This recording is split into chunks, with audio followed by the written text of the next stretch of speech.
Irmãos, privilégio estar aqui com todos vocês. Agradeço muito a confiança da Comunhão Batista Reformada do Pará. Agradeço muito essa igreja que cedia essa conferência. Nós preparamos aqui algumas projeções, mas ficou um pouco de interrupção aí para transmitir, mas eu creio que isso não vai trazer nenhum problema para a nossa reflexão. Nós vamos fazer uma dinâmica em que nós usaríamos slides e no segundo momento pregação. Amanhã também ocorrerá da mesma forma, mas nós vamos prosseguir daqui. Nós vamos refletir nesse primeiro momento sobre a santidade da igreja e no segundo momento nós vamos refletir sobre a santidade pessoal que reverbera, que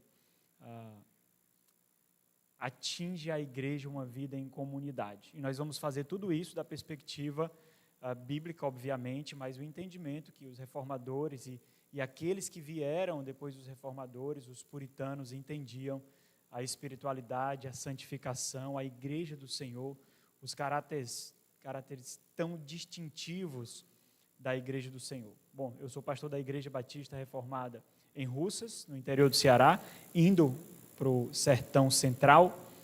Sou casado com a Amanda e tenho 2 filhinhos, Victor e Valesca, de 8 anos, e a Valesca, de 10 anos.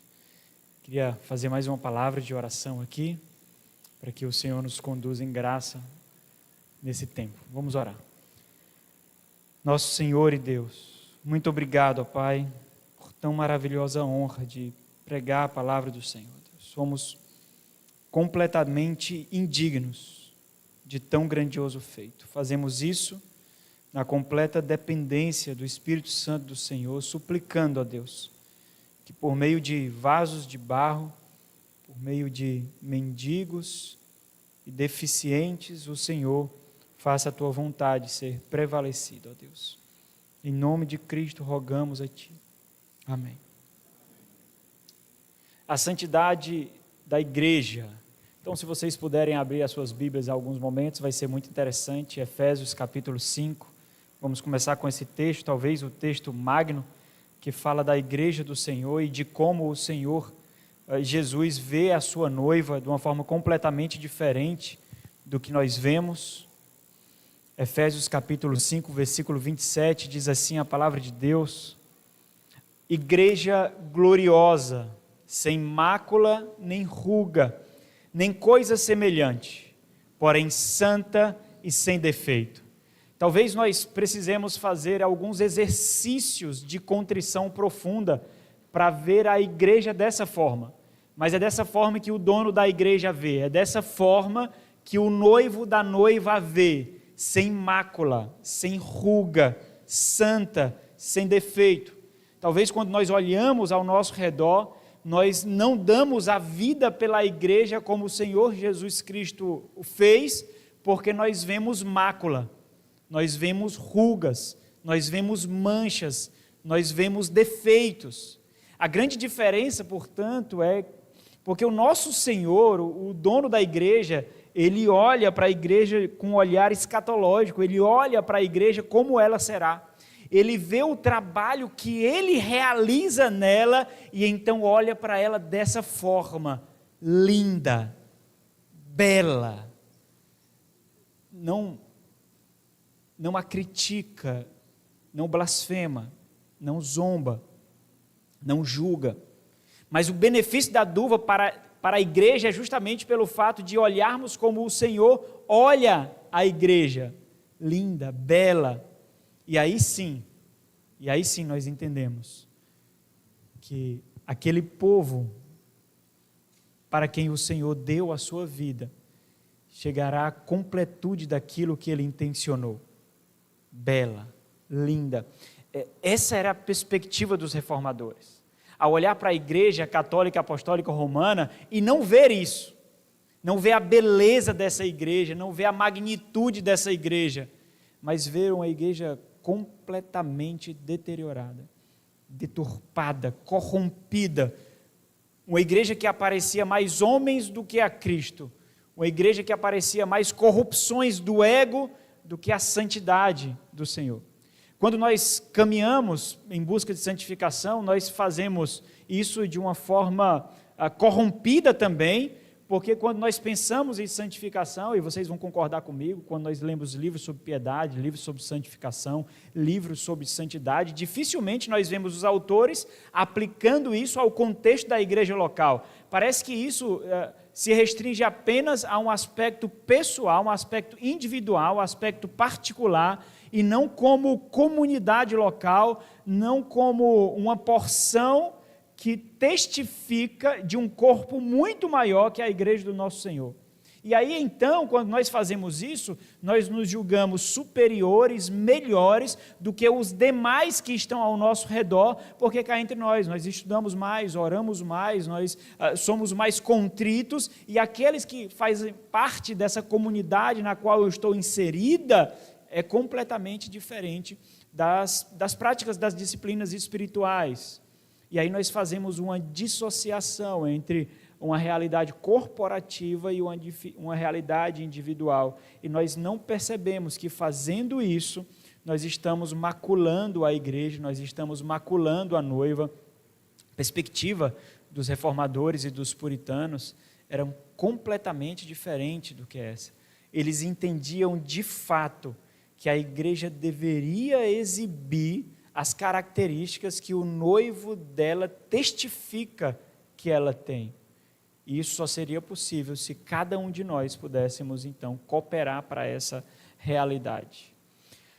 João Calvino, falando sobre a igreja do Senhor e sobre a santidade nas institutas, ele diz o seguinte: a igreja é santa, contudo não significa que seus membros tenham santidade absoluta e perfeita. Entretanto, também nada é menos verdadeiro que isso, que o Senhor opera diariamente, e é interessante ver esse progresso e essa constância, porque nós fazemos uma autoavaliação, nós fazemos uma avaliação particular, e nós fazemos uma avaliação sobre o corpo no qual nós estamos inseridos, que o Senhor opera diariamente para desfazer as rugas e apagar as manchas, e isso é santidade, isso é em santificação. Do que se segue que sua santidade ainda não está plenamente consumada, é óbvio, e aí nós diminuímos as críticas e os julgamentos e damos a graça do benefício da dúvida, porque nós somos um povo pactuado, cujo compromisso é testificar da santidade daquele que nós confessamos. Portanto, assim é santa a igreja, ele diz, visto que avança diariamente, ainda não é perfeita, está fazendo progresso diariamente, contudo, ainda não chegou à meta de santidade. Essa citação é muito interessante porque ele observa um alvo e ele observa um progresso no qual nós devemos viver, mas ele atesta, ainda não é perfeitamente santa. Então isso faz com que as nossas críticas sejam completamente diluídas, porque ela não é perfeitamente santa. Nós somos obra inacabada, nós ainda caminhamos nesse trajeto. Tem um teólogo contemporâneo chamado Michael Horton, ele desenvolvendo a teologia tanto de Calvino como dos reformadores, ele observou que ao não reconhecerem o papado e a Igreja Católica Romana, uma ala dos protestantes identificava a verdadeira igreja com a sua santidade visível dos seus membros. Eles entendiam profundamente que havia uma separação clara, uma separação óbvia entre o piedoso e o impiedoso. Essa característica era gritante em todas as áreas da sua vida, seja no seu trabalho, seja nos seus estudos, no seio do seu lar, e isso era testificado de uma forma imponente quando eles se reuniam para cultuar o Senhor, como uma evidência da presença de Deus no meio deles, uma evidência da presença de Deus no nosso meio. A santidade do Senhor era exibida e era uma celebração dessa santidade que foi buscada e testificada ao longo da semana nos nossos afazeres comuns. Por isso, era natural que essa própria comunidade de cristãos distintos do mundo exigisse uma pregação pura da palavra de Deus e a legítima administração das ordenanças do Senhor. Por que isso era tão pungente da perspectiva que tem sido perdida? E aí você pode abrir em Levítico capítulo 11. Levítico capítulo 11, versículo 44. Eu sou o Senhor vosso Deus, portanto, vós vos consagrareis e sereis santos, porque eu sou santo, e não vos contaminareis por nenhum enxame de criaturas que se arrastam sobre a terra.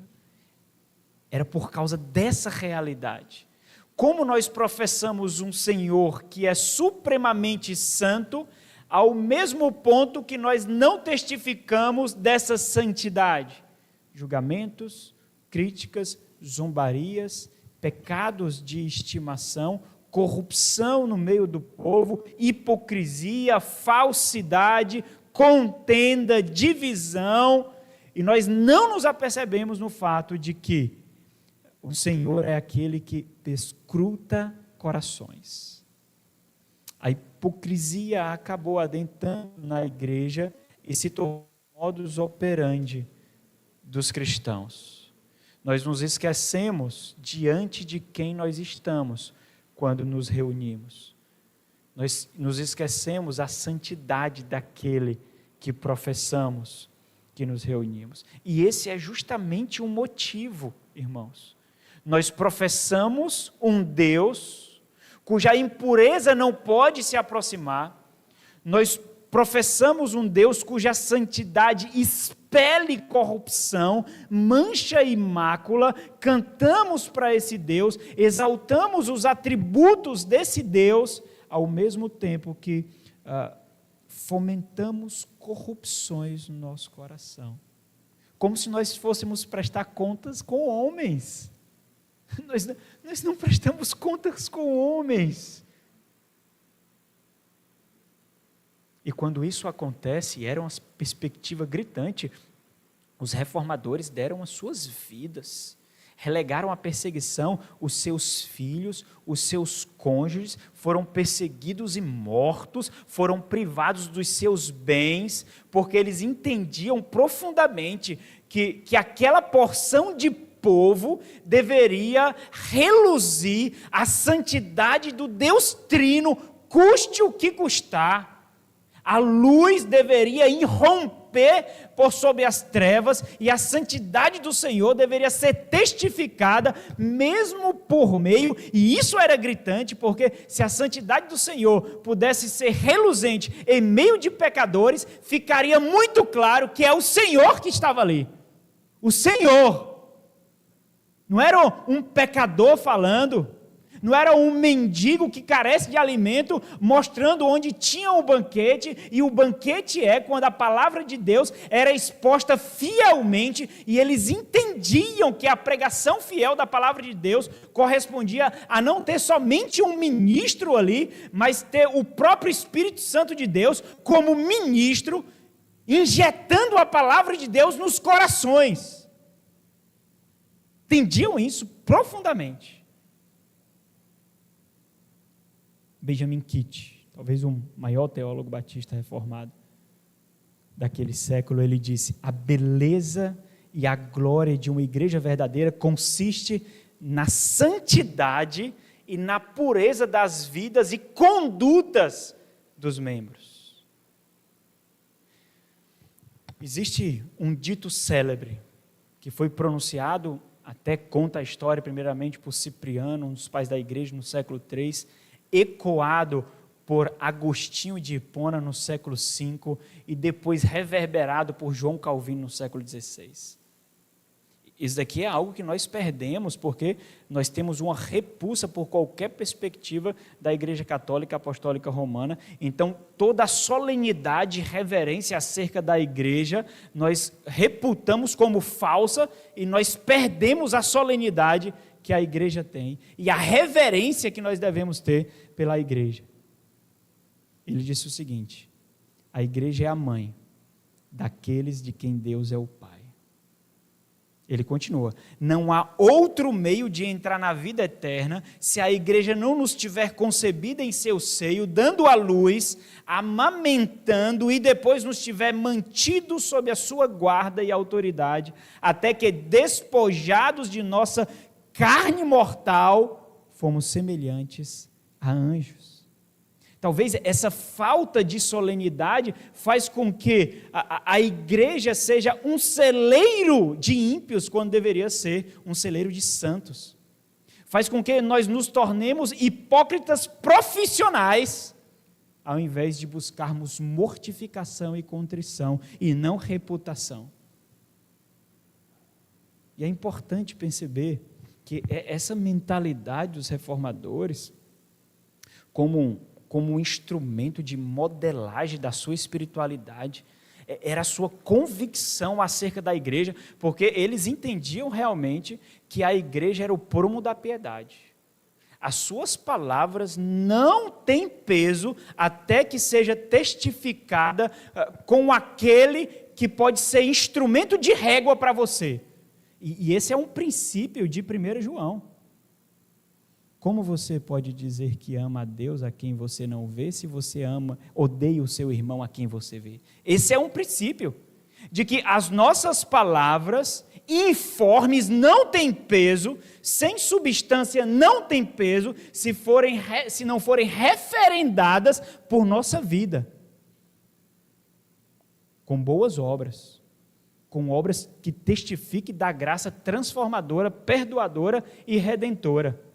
Então, essa é uma mentalidade muito pungente, e era por isso que eles fizeram o que fizeram. Não foi por causa de uma elucubração teológica no gabinete, não foi porque eles leram algum livro e entenderam que a igreja é santa, era pela profunda convicção de que aquilo que a palavra de Deus diz deveria ser testificado na comunidade dos santos, caso contrário, era um livro fantasioso, fictício, de ilusão.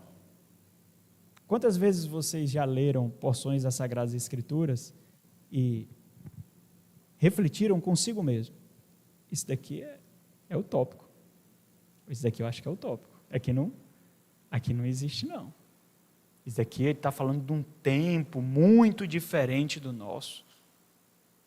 Porque nós pregamos as nossas próprias experiências e experiências egoístas e imputamos a palavra de Deus para que não seja requerido de nós sacrifícios para experimentar a santidade de Deus no nosso meio. E eles fizeram isso confrontando, porque não queria se conformar ao formalismo e à institucionalização da fé. A fé não pode ser contida. Foi por isso que Charles Spurgeon disse assim: quem precisa defender o Evangelho? O Evangelho é o leão, solte ele, defenderá a si mesmo. Agora nós observamos muitas igrejas evangélicas que incorrem no mesmo erro. Podemos racionalizar o pecado ao mesmo tempo que institucionalizamos a fé. O formalismo se tornou a prática comum das igrejas.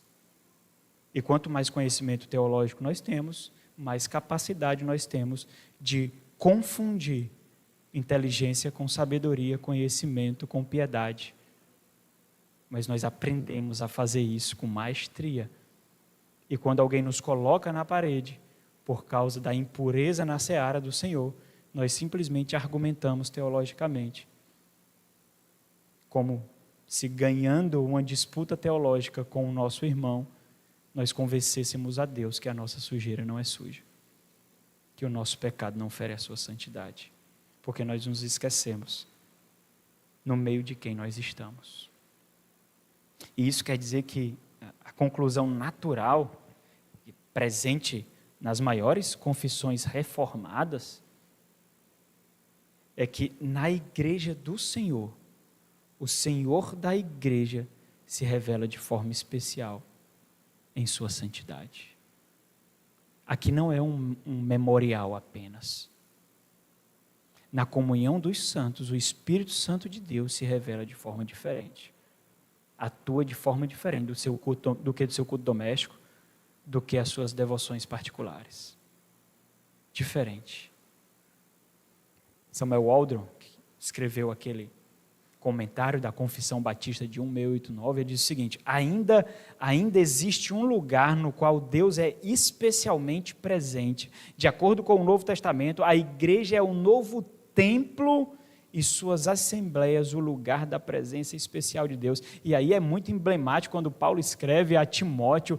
Timóteo estava guardando ali a igreja de Éfeso, na verdade, arrancando das mãos de agentes de Satanás. É isso que Paulo atesta no capítulo 4 de 1 Timóteo, agentes de Satanás, operários do inferno, e Timóteo é enviado ali para socorrer aquela igreja, para resgatar aquela igreja, e Paulo atesta no capítulo 3, no versículo 15, e ele diz: é casa de Deus, é casa de Deus, igreja do Deus vivo, coluna e baluarte da verdade.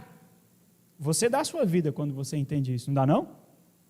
Aí você dá.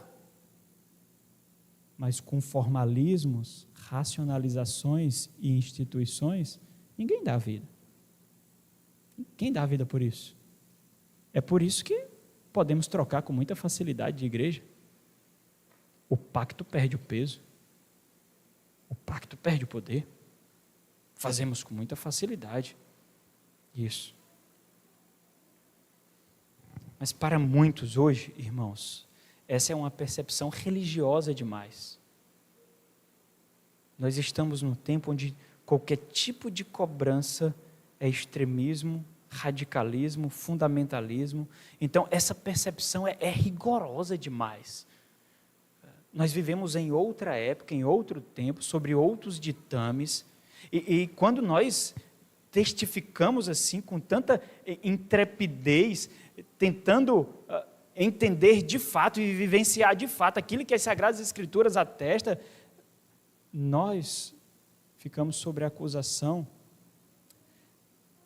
de fundamentalista, radical, retrógrada, e nós reduzimos a igreja ao espectro do homem. Mas por que tamanho rigor? Deveria ser o questionamento, né? Por que tamanho rigor? E a resposta não é complexa. A resposta não é difícil, a resposta é muito simples, e por isso torna o nosso erro absurdo e requer a justiça de Deus de uma forma vigorosa, porque a resposta é muito simples. A igreja não é nossa. É simples. A igreja não pertence a nós. A igreja é de Deus. Nós cuidamos da noiva. Nós zelamos pela noiva. Esse é o grande dia da noiva, porque nós aguardamos o noivo tomá-la. Esse período em que nós aguardamos o retorno do Senhor é o dia da noiva, onde ela se embeleza, onde ela é cuidada, onde ela é protegida, onde ela é amparada. Não é isso que nós vemos? Abra aí Mateus 16, 18. É isso que nós vemos. Também eu te digo que tu és Pedro, diante da confissão que Pedro faz, sobre quem é Cristo. E sobre esta pedra, diante dessa confissão, então, edificarei a minha igreja, e as portas do inferno não prevalecerão contra ela. Olha o que está dizendo. O instrumento para a instauração do reino dos céus é a igreja, que avançará, e as portas do inferno não poderão conter.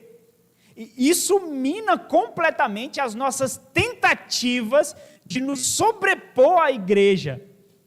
Nós paramos aqui, quando nós queremos esconder o nosso pecado, quando nós queremos tirar a negridão do nosso pecado, a sujeira do nosso pecado, nós lembramos da palavra do Senhor. Ora, se as portas do inferno não podem prevalecer, como eu prevalecerei? Então eu não sou louco de ir contra aquilo que é a igreja do Senhor. Cristo disse isso, não foi? Agora, 1 Timóteo, capítulo 3, 15, fala que a igreja é a casa de Deus, como eu fiz referente. A igreja é de Cristo, a igreja é a casa de Deus. Em 1 Coríntios, capítulo 3, versículo 16, Paulo atesta: não sabeis que sois santuários de Deus e que o Espírito de Deus habita em vós? Bom, é uma pergunta retórica, a resposta deveria ser óbvia. Aquilo que vocês estão fazendo atesta no simples fato de que realmente vocês professam, mas não sabem de fato. Não sabem. Esse é o ponto de exortação de Paulo. O questionamento é tão somente para colocá-los à parede, encurralá-los no canto e atestar a ignorância espiritual dos doutos. Não sabeis, não é? Porque se soubesses, não farias isso. Não farias isso. E apesar de parecer estranho aos nossos dias, essa convicção não somente foi motivadora, mas foi fundamental entre reformadores e puritanos. O zelo pela pureza do corpo local. Não era um abstrata, não. Porque nós temos, claro, nós temos uma percepção de que a igreja é santa. Nós temos uma percepção, mas nós nunca a aplicamos ao nosso corpo local. Nunca.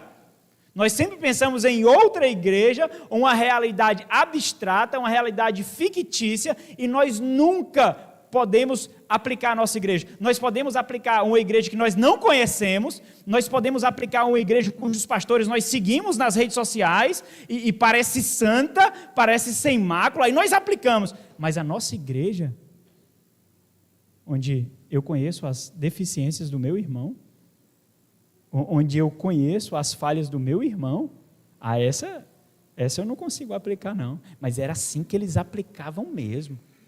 Era dessa forma que eles aplicavam. Por que isso? 2 Coríntios, capítulo 11, versículo 2. Então, abra o texto para você não dormir.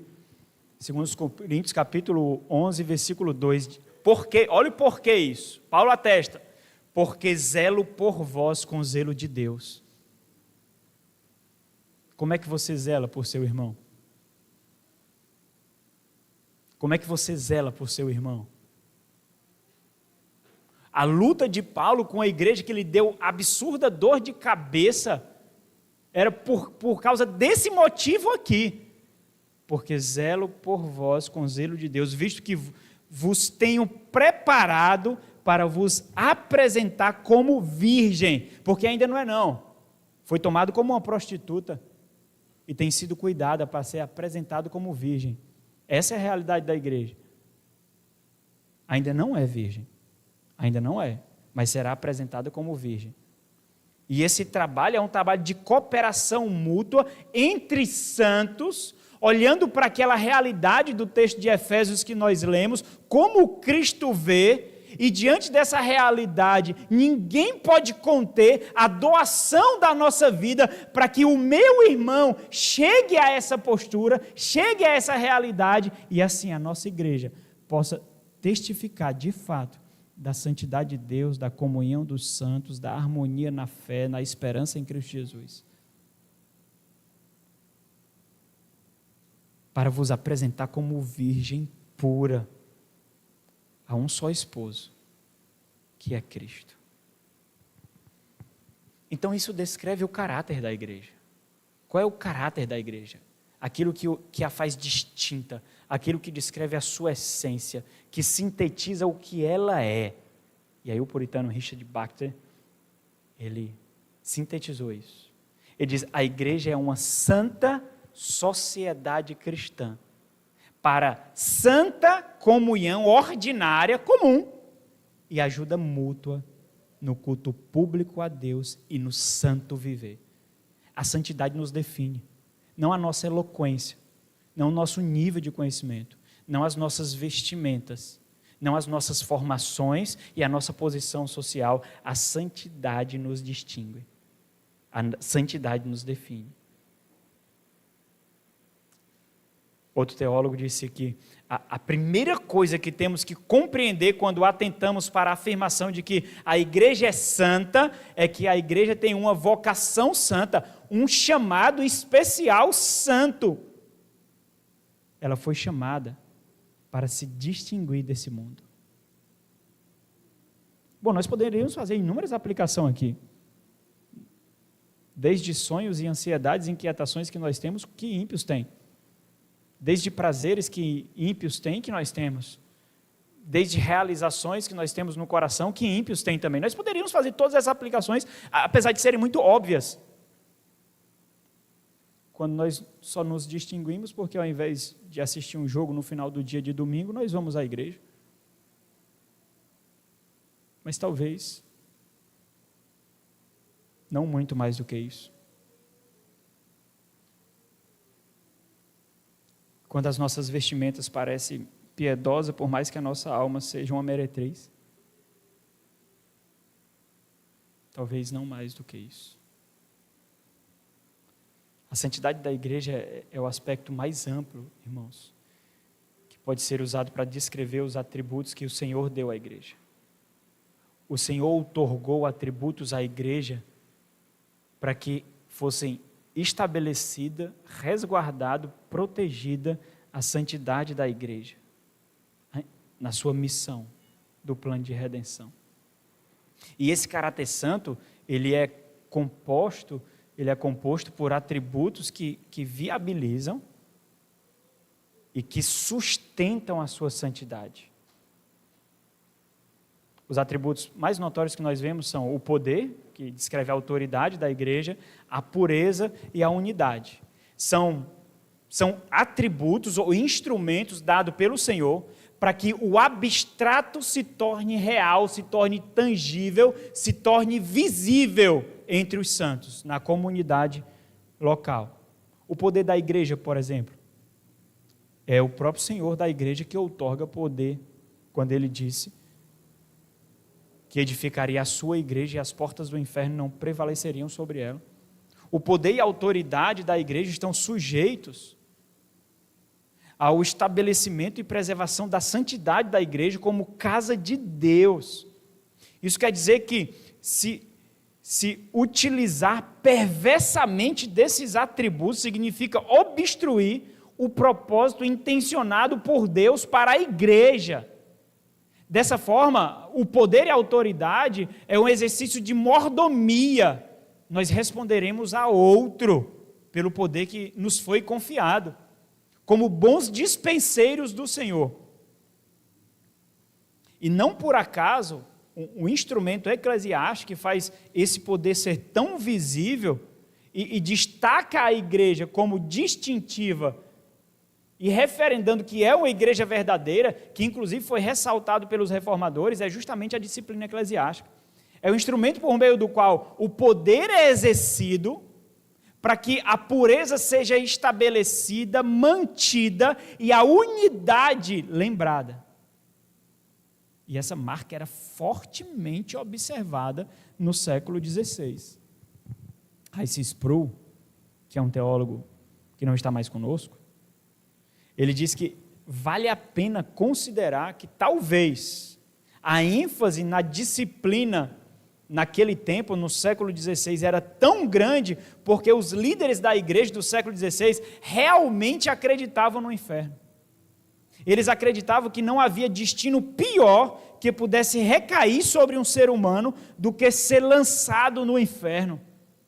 E na verdade, a grande realidade é que nós temos inúmeras comunidades cujos membros não conseguem atestar a santidade e a conversão de muitos outros, mas mesmo assim os mantém no seu rol de membros e como partes do corpo local de Cristo Jesus. Formalismo, institucionalização, engano. Esses enganam a si mesmo e uma multidão de testemunha que está ao seu redor, ao invés de alertá-lo, autentica a sua hipocrisia e falsidade, sem pensar que o peso do seu juízo estará sobre a sua cabeça, porque você foi covarde, por covardia. Porque você não quis se indispor com homens, por mais que você se indisponha com Deus. Você se indispõe com Deus e não tem problema nenhum. Nós só não podemos nos indispor com aqueles que estão ao nosso redor. Na concepção, então, dos reformadores, a disciplina eclesiástica não era um instrumento de ferir. É por isso que está atrelada à santidade, pureza e unidade. Mas era um instrumento para domar, para adestrar um espírito desnorteado. Era um ato de purificação e de culto. Se tem pecado no arraial, Deus não receberá o nosso culto. Deus não se fará presente em graça e misericórdia, mas em fogo consumidor. Um teólogo reformado, que já não está entre nós, ele diz o seguinte: a concepção, e esse era o grande diferencial, porque a citação que eu vou ler vai falar disso, a concepção de santidade da igreja romana, justamente, ou tão somente nos seus aspectos exteriores, não tem nada a ver com a obra interior do Espírito Santo, não. É por isso que eles se agarram no sacramento, porque o sacramento faz aquilo que você não precisa fazer, opera em você aquilo que ele simboliza. A concepção católica romana da santidade da igreja é primariamente de caráter externo, não é uma santidade interna dos membros da igreja pela obra santificadora do Espírito Santo, mas é a santidade cerimonial e externa. É ela que é posta no primeiro plano. E os reformadores gritaram contra isso. Então nós decoramos os 5 solas com uma facilidade absurda, por mais que eles não governem a nossa vida. É o solo escritura e o solo meu coração. É o solo escritura e o solo meus sonhos. E o solo meus desejos. Não é somente para Cristo. É para mim. Cristo está na periferia da minha realidade como um ansiolítico que eu tomo para as minhas frustrações. E os reformadores, eles foram frontalmente contra isso. Os protestantes, é por isso que eles são chamados de protestantes, por causa dos príncipes que apoiaram Lutero e protestaram contra os abusos da igreja anglicana e a igreja católica. Os protestantes, porém, têm uma concepção completamente diversa da santidade da igreja. Eles sustentam que a igreja é absolutamente santa no sentido objetivo, isto é, como ela é considerada em Jesus Cristo. A concepção, então, sobre a unidade da igreja, por exemplo, ela foi fortalecida no Concílio de Nicéia, século IV, 325, onde a igreja era definida, então, com aquilo que nós conhecemos, una, santa, católica e apostólica. E isso perdurou até o século XVI.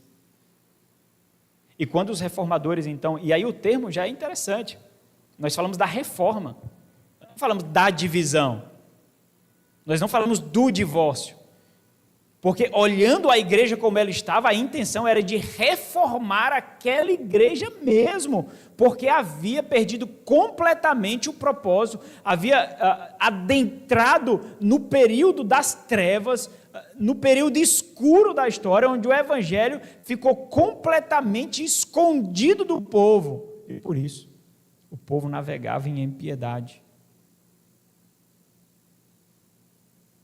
E quando questionado, então, por quê? Por que o rompimento? A resposta foi que a igreja medieval havia se tornado corrupta a tal ponto que a reforma se tornou inevitável. Por isso, a necessidade dos reformadores e puritanos para lutar pela diferenciação da igreja católica romana e a igreja anglicana. E dentre inúmeras publicações que os reformadores lançaram, nós observamos várias compilações apontando para características de igrejas verdadeiras. Igrejas que se distinguem em meio a um mar de corrupção. E isso aconteceu justamente na tentativa de se desvencilhar tanto da igreja romana quanto de grupos heréticos que surgiram ali com as ondas da reforma. O próprio Lutero atestando sobre a igreja verdadeira. Talvez se nós fôssemos questionar muitos evangélicos hoje sobre quais marcas, quais características você descreve sobre uma igreja verdadeira. O que é uma igreja verdadeira para você? Será que nós veríamos realmente princípios bíblicos? Ou será que nós veríamos sobre acomodações e estruturas, gracejos, conforto? Lutero disse o seguinte a respeito da igreja verdadeira, ele disse: a congregação de santos, na qual o evangelho é ensinado corretamente, e os sacramentos também são ministrados corretamente. Os batistas reformados, tanto na sua declaração de fé de 1644, quanto na sua confissão de 1689, eles fizeram algo revolucionário para aquele tempo. E aqui eles avançaram no desenvolvimento teológico da teologia pactual, da teologia da aliança do Senhor com o seu povo, que ainda não tinha sido visto entre os reformadores e entre os puritanos.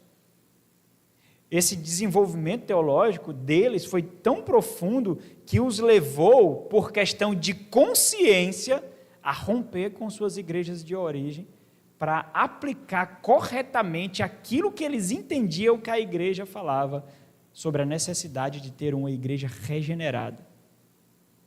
Não igreja que acomoda os seus filhos porque são filhos de pais membros dessas igrejas, mas igrejas realmente regeneradas, que era possível visivelmente atestar a obra do Espírito Santo de Deus, o novo nascimento e a vida de contrição e piedade pelo sacrifício que cada um dedicava ao Senhor como oferta de libação. E essa compreensão batista reformada de que o pacto da graça é estabelecido apenas na nova aliança em Cristo Jesus, com características essenciais e distintivas da antiga aliança, os fez considerar critérios diferentes para conceber o que é a igreja. Apenas regenerados podem fazer parte da igreja. Aqueles em quem nós não vemos regeneração é um pecado no arraial. É uma agressão à presença de Deus no nosso meio. Agressão absurda. Absurda. A confissão de 1644, declaração, seu artigo 33, diz o seguinte: Cristo, observa, porque ele está falando do reino de Deus. Somente os súditos do rei podem fazer parte do reino de Deus. Somente os súditos. Não existem infiltrados. Os infiltrados são postos para fora. O rei veio então estabelecer o reino para, conforme 1 Coríntios capítulo 15, entregar ao Pai como obra consumada. E nesse reino não haverá ímpios, não haverá transgressores obstinados e impenitentes, porque obstinação é uma característica de um coração que não nasceu de novo, de um coração de pedra, por isso esses não fazem parte do reino. E a igreja é a maior expressão do reino na terra. É a igreja do Senhor.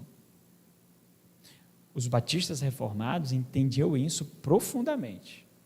É por isso que eles falaram nesse artigo. Ele diz o seguinte: Cristo tem aqui na terra um reino espiritual, que é a igreja, a qual ele comprou e redimiu para si mesmo como uma herança especial. Essa igreja, à medida que é visível para nós, é uma companhia de santos visíveis, em quem nós podemos atestar Cristo. Eu vejo Cristo em você, então eu atesto que você faz parte desse reino espiritual que pertence à igreja visível do Senhor. Eu atesto. Esses são chamados e separados dentre o mundo pela palavra e pelo Espírito de Deus para a profissão visível de fé do Evangelho, os quais foram batizados nessa fé que professaram e unidos ao Senhor e uns aos outros pelo seu comum acordo e para a deleitosa celebração das ordenanças instituídas por Cristo. Porque as ordenanças são a dramatização da obra de Cristo. Nós dramatizamos, nós encenamos aquilo que ela simboliza. Aí você entende o peso de tomar o pão e o cálice indignamente. Você entende. A Confissão de 1.689, no capítulo 26, que versa sobre a Igreja do Senhor, ela inicia já destacando essa necessidade de caráter santo da igreja local, como a fiel expressão da igreja universal. Ou seja, a igreja local, e é muito importante perceber isso, a igreja local é a visibilidade de uma realidade invisível da igreja universal. É na igreja local que aquela porção da igreja universal se torna visível, na igreja local. No parágrafo 1, a confissão diz assim, capítulo 26. A igreja católica ou universal, que, e aí ele faz um parêntese aqui, vai dar uma nota de explicação, que, com respeito à obra interior do Espírito e à verdade da graça, pode ser chamada invisível.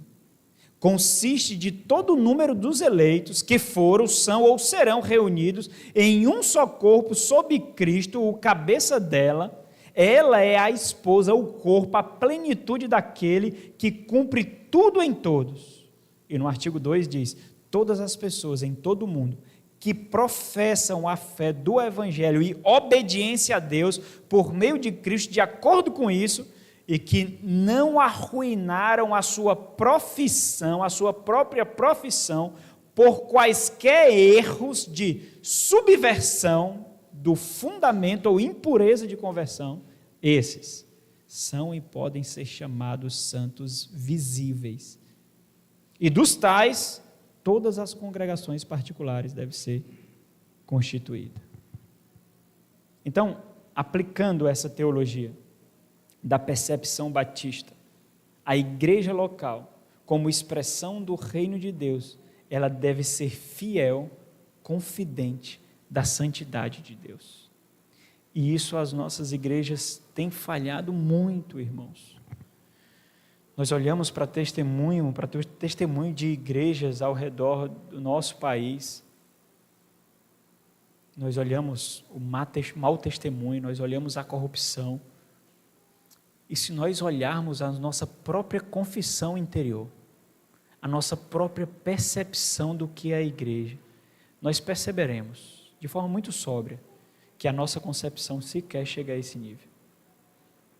Nós de fato, nós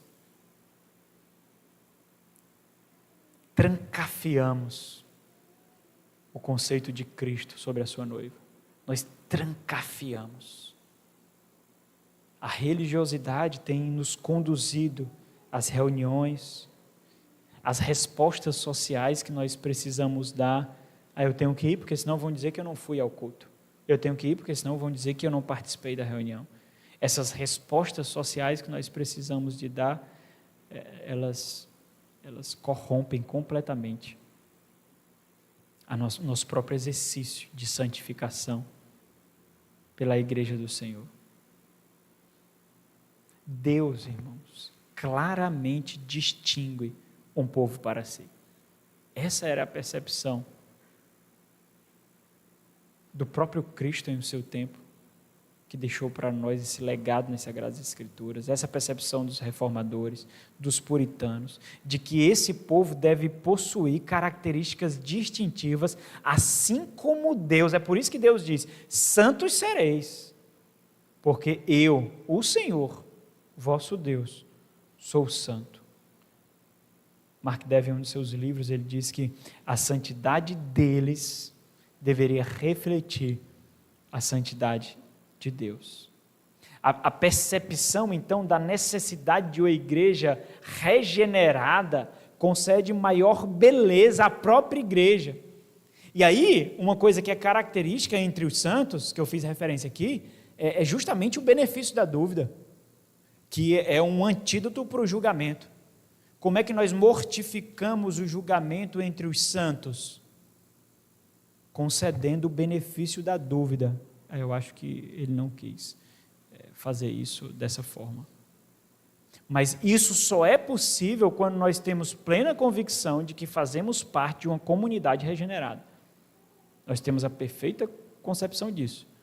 Por mais que essa santidade ainda não está plenamente estabelecida, mas é uma comunidade de santos professos, cujas marcas de Cristo são visíveis na sua vida, no seu lar, no seu trabalho, nos seus anseios, nos seus filhos, no seu cônjuge. Visível, visível.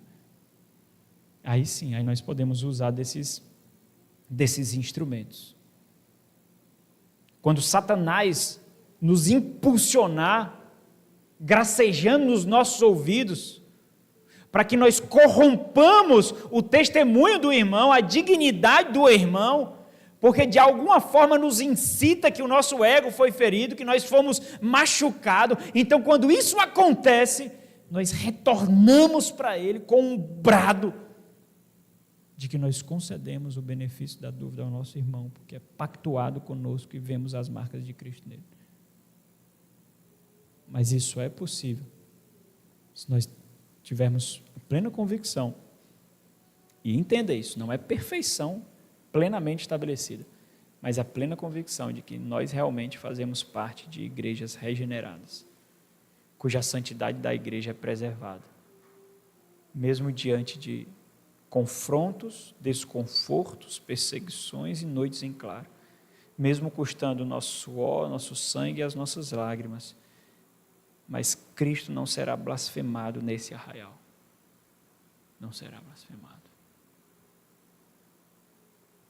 Benjamin Kitt, caminhando por fim, mais uma vez, ele disse: finalmente, a beleza e a glória de uma verdadeira igreja são exibidas quando a santidade, a retidão, a caridade, a humildade e toda a verdadeira piedade é insistentemente recomendada à consciência de cada membro. Você é constrangido à santidade pelo Espírito Santo que habita em você. É por isso que é ridículo você exortar crentes com pecados notórios. É ridículo.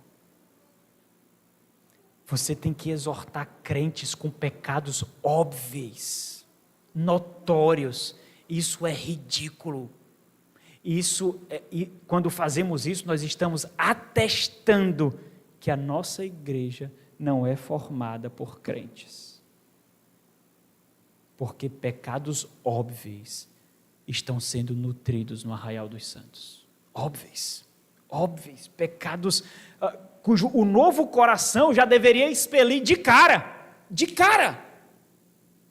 Tem pecados que estão mais encravados, que o novo coração irá expelir gradativamente, expurgar, lutaremos, e a própria luta é esse processo de santificação, mas pecados como pornografia, como vestimenta, como julgamentos, como palavrões, como filmes imorais, como exposição em redes sociais. Isso é absurdo,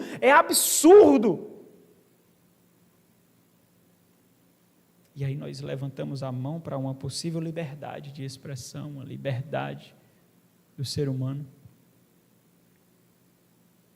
Quando a palavra correta seria libertinagem, que deveria ser aplicada, mas não é. Porque a nossa consciência não é compelida à santidade. Não é.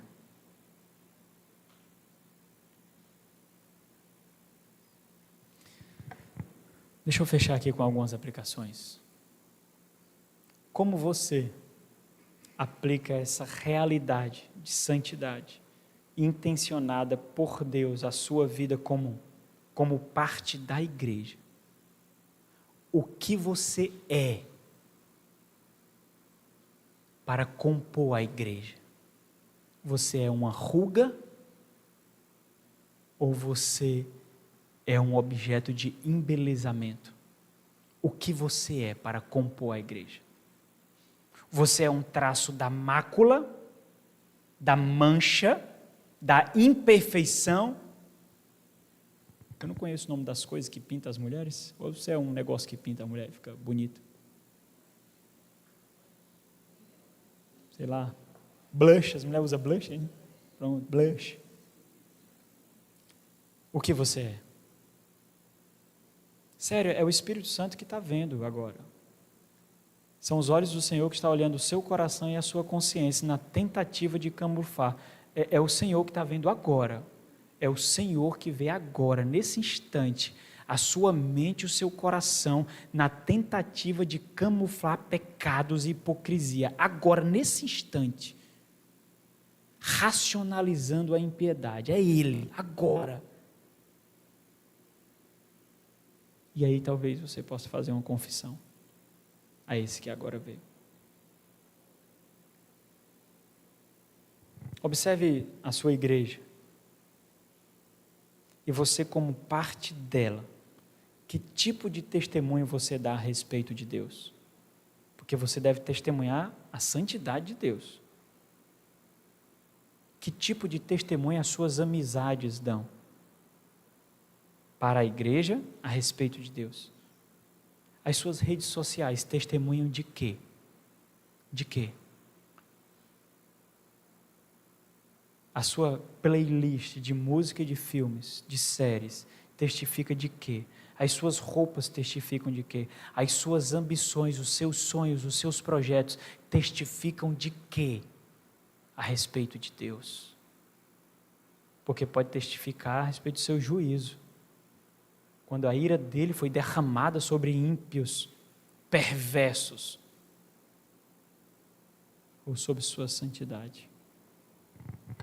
Observe, por exemplo, as críticas que facilmente são proferidas à igreja do Senhor. É impressionante como nós não aceitaríamos críticas a respeito da nossa esposa.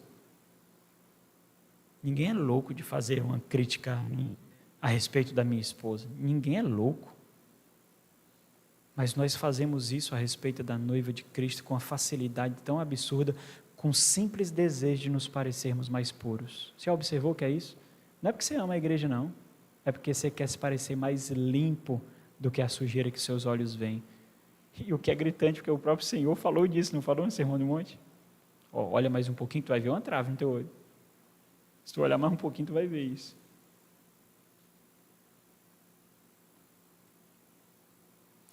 E quando nós nos debruçamos nas Sagradas Escrituras, nós encontramos alguns homens criticando a igreja do Senhor. Nós encontramos homens piedosos fazendo isso, diante da corrupção da igreja. Mas eles fazem isso com olhos encharcados de lágrimas, contritos. O que nós nos tornamos, Senhor?